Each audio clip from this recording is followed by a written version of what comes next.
নমস্কার, আমি নয়ন রায় রয়েছি ইন্দাসের একটা আটচালায় রয়েছি।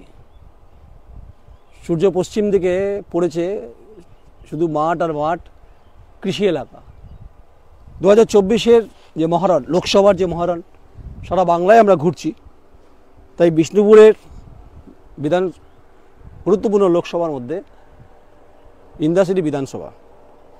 পশ্চিমবঙ্গের গুরুত্বপূর্ণ জেলা বাঁকুড়া, সে বাঁকুড়া জেলার গুরুত্বপূর্ণ লোকসভা হচ্ছে বিষ্ণুপুর, আর সেই গুরুত্বপূর্ণ লোকসভার বিধানসভা হচ্ছে ইন্দাস। আজ থেকে কয়েক দশক আগে স্বাধীনতার পরপর দুটো টার্মের বিধানসভাটা এখানে ছিল, পাত্রসারের সঙ্গে সংযুক্ত ছিল, অ্যাডেড ছিল। একটু ইতিহাসের কথা বারবার করে আমরা বলার চেষ্টা করি, তাই বলার তো আমরা সর্বত্রই বলছি। আমরা তাই 2024-এর মহারণ, this program is sponsored by Kalpataru nursing home, 104 RB Ghosh road, Narkelbagan মোড়, খোসবাগান, বর্ধমান। Doctor Koushik Das, gynaecologist. তাই বাঁকুড়া জেলার গুরুত্বপূর্ণ লোকসভা বিষ্ণুপুর, তার একটা গুরুত্বপূর্ণ বিধানসভায় একদম খাকাখোঁচে মাঠ, দুপুরে রোদ ওপরে যে পিছন দিক থেকে একদিকে আওয়াজ যেটা শুনতে পাচ্ছেন, সেটা হচ্ছে রে ধান চাল কলের আওয়াজ। মানে এখানে ধান থেকে চাল উৎপাদিত হয়, যে চালের বাজার সারা বাংলায় সমাদৃত হয়। অবশ্যই চালের সঙ্গে রাজনীতির সম্পর্ক আছে, থাকবেই, স্বাভাবিক। কারণ এখানকার মানুষের জীবন জীবিকার খুব গুরুত্বপূর্ণ হচ্ছে রে এই উৎপাদিত ফসল। প্রধান ফসল হচ্ছে রে চাল, ধান। তার বাজার আছে, সে বাজার শহর বর্ধমানে আছে, বাঁকুড়ায় আছে, মেদিনীপুরে আছে, কলকাতায় আছে। ভারতবর্ষের বিভিন্ন প্রান্তরে চাল এখানকার কৃষকরা উৎপাদন করে, এখানে মিল থেকে সেটা ভাঙানো হয়, সেটা বাজার ভারতবর্ষ জুড়েই তৈরি হয়। আমাদের লক্ষ্মী বলা হয় তাকে, অর্থাৎ ধান এবং চাল আমাদের লক্ষ্মী। আচ্ছা, একটু তার আগে ইতিহাসটা বলে নিই। সর্বত্রই আমরা বলছি 1967 সালে যখন এটা বিধানসভা হলো, তখন এখানকার বিধায়ক ছিলেন পি.সি. মাল, বাংলা কংগ্রেস। তিনি সে সময় জনপ্রতিনিধি ছিলেন 1967 সালে। 1969 সাল অবনী কুমার সাহা, তিনিও বাংলা কংগ্রেসের বিধায়ক ছিলেন। 1971 সাল বদন বোরা, ভারতের কমিউনিস্ট পার্টি, মার্ক্সবাদী। 1972 সনাতন সাঁতরা, ভারতের জাতীয় কংগ্রেস। 1977-এ বদন বোরা, 1982-তে বদন বোরা, 1987-তে বদন বোরা, তথা তিনি পরপর তিনবারের কিন্তু বিধায়ক ভারতের কমিউনিস্ট পার্টি, মার্ক্সবাদীর। 1991 সালে নন্দদুলাল মাঝি, তিনি এখান থেকে জনপ্রতিনিধি হয়ে তিনি বিধানসভায় গেছেন। 1996 আবার নন্দদুলাল মাঝি, এবং 2001 তখনও নন্দদুলাল মাঝি, তখন লেফটেন্যান্ট গভর্নমেন্ট। সবে জ্যোতিবাবু তার জায়গা ছেড়ে বুদ্ধদেব ভট্টাচার্যের আগমনের সম্ভাবনা, তখন একটা পরিস্থিতি তৈরি হয়েছে। 2006 মহাদেব পাত্র, ভারতের কমিউনিস্ট পার্টি, মার্ক্সবাদী, তিনি এমএলএ ছিলেন। 2011 গুরুপদ মেডে, তৃণমূল কংগ্রেস। 2016 গুরুপদ মেডে, তৃণমূল কংগ্রেস। তার মৃত্যু হয়, তার মৃত্যুর পরে এখানে নির্বাচন হয়। এখানে 2021-এ বিজেপি এখানে খাতা খোলে। নির্মল ধারা হচ্ছে এখানকার বর্তমান বিজেপির বিধায়ক। প্রশ্ন হচ্ছে রে 1967 সাল থেকে এখনও অবধি এখানকার কৃষক, এখানকার কৃষি বাজার, এখানকার মেহনতি মানুষ, এখানকার শ্রমজীবী মানুষ, তাদের জীবনের অগ্রগতির ক্ষেত্রে কতটা সহায়ক ছিল পলিটিক্যাল পার্টিগুলো, এই প্রশ্ন বিভিন্নভাবে ঘুরপাক খাচ্ছে। সেই ঘুরপাক খাচ্ছে বলে আমরা বাংলায় সর্বত্রই ঘুরছি এবং সারা ভারতবর্ষে ঘুরছি।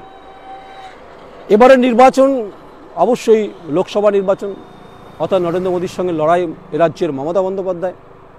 এখানে বিজেপি এই মতো অপোজিশন।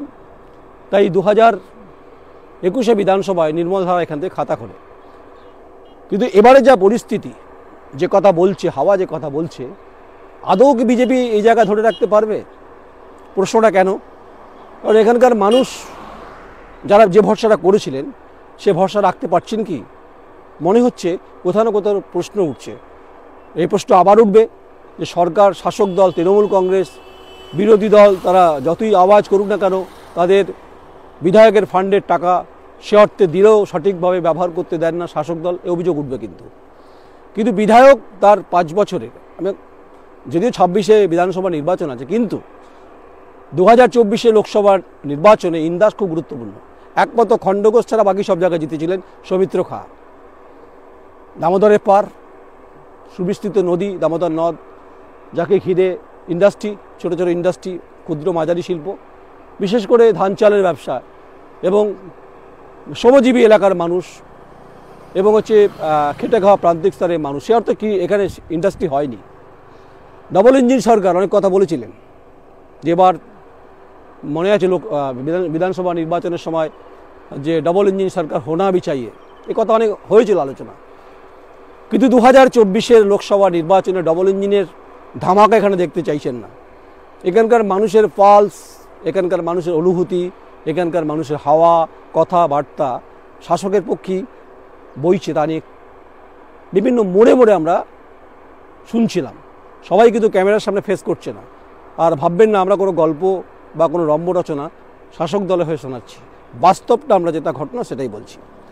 আচ্ছা, এখানে যে পরিমাণ জমি পড়েছিল, এই আমি নট অনলি নির্মল ধারার কথা বলছি, তার আগে গুরুপদ মেটে, তার আগে মহাদেব পাত্র, বদন বোরা, এই সমস্ত মহাদেব পাত্র, পরপর যে লম্বা লাইন, যারা যারা এখানে জনপ্রতিনিধি ছিলেন বিধায়ক হিসাবে, তারা সামগ্রিকভাবে এখানে কৃষি এবং শিল্পের ভারসাম্যকে বজায় রাখতে পেরেছে? না, পারেননি। কৃষি এখানে প্রধান উৎপাদিত উপাদান বলি, তাই কৃষকদের এখানেই মোটিভেশনটা করতে হয়েছে গ্রামের অর্থনীতির ক্ষেত্রে, বেঁচে থাকার ক্ষেত্রে। আচ্ছা, গ্রামের যারা শিক্ষিত ছেলেমেয়েরা আছেন তারা এই প্রশ্নটা করছেন। তারা বলছেন, যারা মেধাবী ছেলেমেয়েরা, যারা পড়াশোনা করা ছেলেমেয়েরা, তারা বলছেন চাকরি দরকার, তার জন্য শিল্প দরকার। সম্ভব নয় কোনোভাবে বাঁকুড়ার এই অঞ্চলগুলোতে ভারী শিল্প সে অর্থে ইন্দাসে সম্ভাবনাই নেই। একদিকে বর্ধমান, একদিকে আরামবাগ, মানে আপনি বর্ধমান পূর্ব লোকসভা, একদিকে আরামবাগ লোকসভা, একদিকে হচ্ছে বিষ্ণুপুর লোকসভা, ঠিক মাঝখানে আমি দাঁড়িয়ে আছি। আর তার সাক্ষী হচ্ছে সূর্য, তার সাক্ষী হচ্ছে গাছপালা, সাক্ষী হচ্ছে খোলা মাঠ, সাক্ষী হচ্ছে আওয়াজ, ধান মিলের আওয়াজ, সাক্ষী হচ্ছে এই বাস, যে বাস যা আশা করে একদম দিগলগ্রাম হয়ে ইন্দাস। দ্বারকেশ্বর নদী আছে এখানে, একদিকে দামোদর নদ আছে।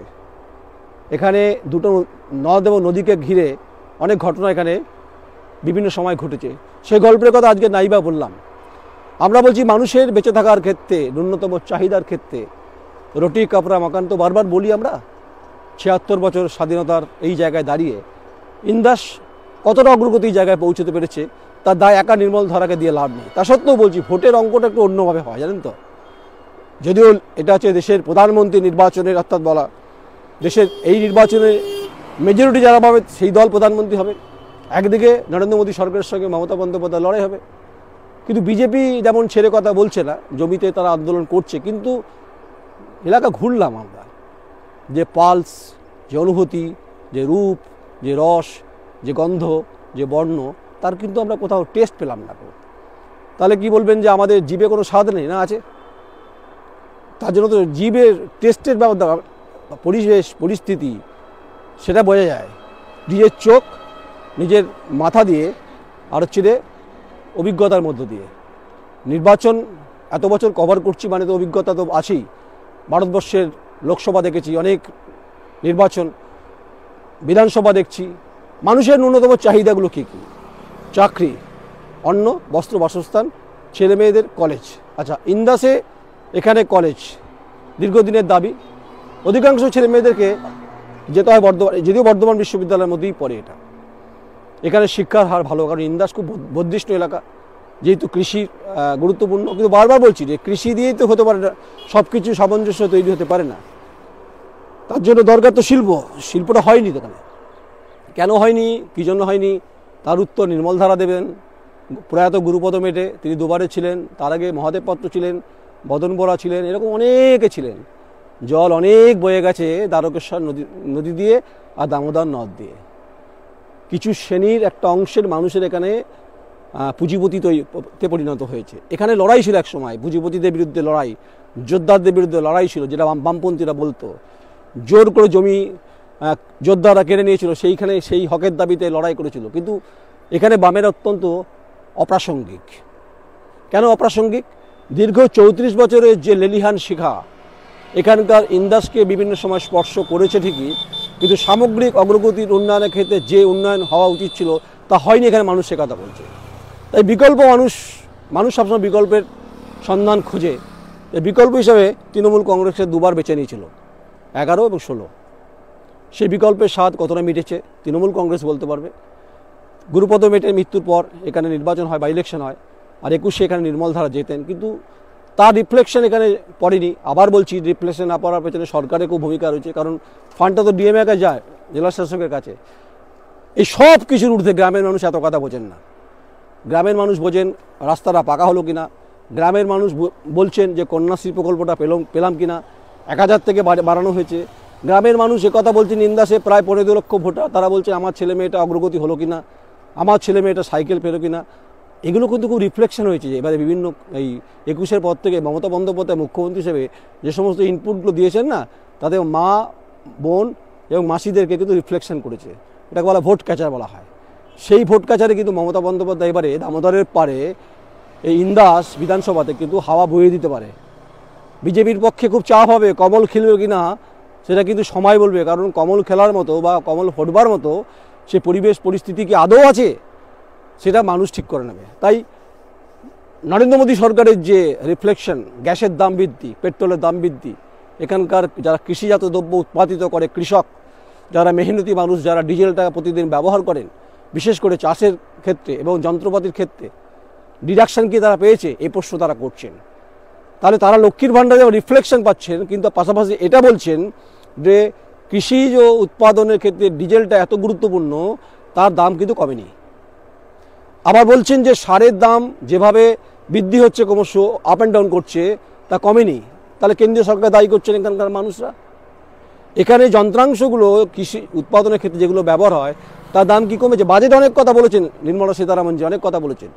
এ রাজ্যে চন্দ্রিমা ভট্টাচার্য তিনি অর্থ বাজেটে তিনি অনেক কথা বলেছেন। আমরা দেখেছি নির্মলা সীতারামন অন্তর্বর্তী বাজেটে তিনি অনেক কথা বলেছেন, কিন্তু সুদের রেশিওর সঙ্গে এখানকার জীবনের রেশিও কিন্তু মেলাবেন না আপনারা। তাই ডবল ইঞ্জিন সরকারের যে গতির কথা বলা হয়েছে তা এখানে কিন্তু চোখে পড়েনি বলে ডিজেলের দামটা কিন্তু এখনও এক জায়গায় দাঁড়িয়ে আছে, পেট্রোলের দাম এক জায়গায় দাঁড়িয়ে আছে। পেট্রোলের দাম, ডিজেলের দাম যদি এক জায়গায় তাহলে স্বাভাবিকভাবে জিনিসপত্রের আকাশ ছোঁয়া দাম হবে। আর তার মাঝখান দিয়ে ঢুকে গেছেন মমতা বন্দ্যোপাধ্যায়ের এই লক্ষ্মীর ভাণ্ডার, রূপশ্রী, যুবশ্রী, কন্যাশ্রী প্রকল্পগুলো। মানুষ খুব গোগ্রাসে গিলেছে, যাকে বলে অন্নপ্রাশনের নেমন্তন্ন খাওয়ার মতো। মানুষ এগুলি চায়। আসলে কে সস্তায় রাজনীতি করছে সেটা তো আমরা সাংবাদিকরা বলতে পারি না। তাই নির্মল ধারার কপালে চাপ আছে, কিন্তু কপালে ভাঁজ আছে। সিকিউরিটি পর সিকিউরিটি নিয়ে ঘোরেন এলাকায়, মানুষের সঙ্গে তিনি কানেক্ট করতে পারছেন কি না সেটা কিন্তু এবারে ভোটে পরিষ্কার হয়ে যাবে। এখানে শ্রমজীবী এবং মেহনতি এবং হিন্দু থেকে শুরু করে সংখ্যালঘু সব সম্প্রদায় এখানে বাস। শিক্ষার হার যেমন ভালো, অশিক্ষার হার খুব একটা বিরাট কিছু অশিক্ষিত ব্যাপারটা নয় এখানকার। দে আর ভেরি মাচ কনসাস। তাই হুইসেলের আওয়াজ রাইস মিল থেকে এলেও আমাদের কর্ণ করে পৌঁছচ্ছে মানেই হচ্ছে, এবং এখানে যে বাজার, কৃষির বাজার, সেটা এখানে তৈরি হয়েছে। এই পাকা রাস্তা আজ থেকে কয়েক দশক আগে ভাবা যেত না। সুদূর বাঁকুড়া যাওয়ার জন্য এই রাস্তাটা অন্তত গা ছমছম করার মতো পরিবেশ ছিল। আজকে রাস্তাঘাটগুলো হয়েছে, এটাকে বলা SH অর্থাৎ স্টেট হাইওয়ে।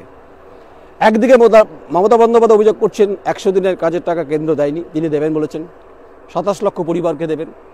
একদিকে বলছেন যে কেন্দ্র সুদ কেটে নিয়ে যাচ্ছে, এই তো বলছেন, কিন্তু পলিটিক্যাল বাইনারি এই ইস্যুগুলো মমতা বন্দ্যোপাধ্যায় খুব ভালো বোঝেন। তাহলে কি নির্মল ধারা বোঝেন না? এখানকার বিধায়ক বিজেপির কমল পদ্মের, তার রাজ্য সভাপতি বোঝেন, নিশ্চয়ই বোঝেন। সৌমিত্র খাকি বোঝেন না এখানকার ইন্দাসের মানুষের কি চাহিদা? যদি বুঝতেন তাহলে 19-এর পর এই 5 বছরে অনেক কিছু হতো, এখানে হয়নি। আয়ুষ্মান ভারতের কথা ছেড়ে এ রাজ্যের সাথে লড়াই চলছে, স্বাস্থ্যসাথী বনাম আয়ুষ্মান, যদিও রাজ্যে এখনও প্রবেশ করতে পারেনি, এটার মধ্যে একটা পলিটিক্যাল দোটানা রয়েছে। কিন্তু আমাদের প্রশ্ন হচ্ছে, লাইট জ্বলেছে, আলো এখানে আছে, ঝলমল করে কি না সেটা তো এখানকার মানুষ বলতে পারবে, কিন্তু অর্থনৈতিকভাবে যে সুমতি এবং সুগতি ফেরার কথা যেটা বলছিল অনেকে, সেটা কিন্তু বিভিন্ন সময় আলো আধারে আচ্ছন্ন হয়েছে। তাই এখানকার জীবনের অস্পষ্টতা আছে, বাস্তব সত্য। শিক্ষা নিয়ে দাবি রয়েছে, এটাও বাস্তব সম্মত। অন্ন, বস্ত্র, বাসস্থান, চাহিদা, চাকরি, কর্মসংস্থান আছে, এটাও ঠিক। মমতা বন্দ্যোপাধ্যায়ের বিরুদ্ধে বিষোদ্গার করছেন, এটাও ঠিক। আবার ডবল ইঞ্জিন সরকার, নরেন্দ্র মোদী সরকারের সম্পর্কে বিষোদ্গার করছে, এটাও ঠিক।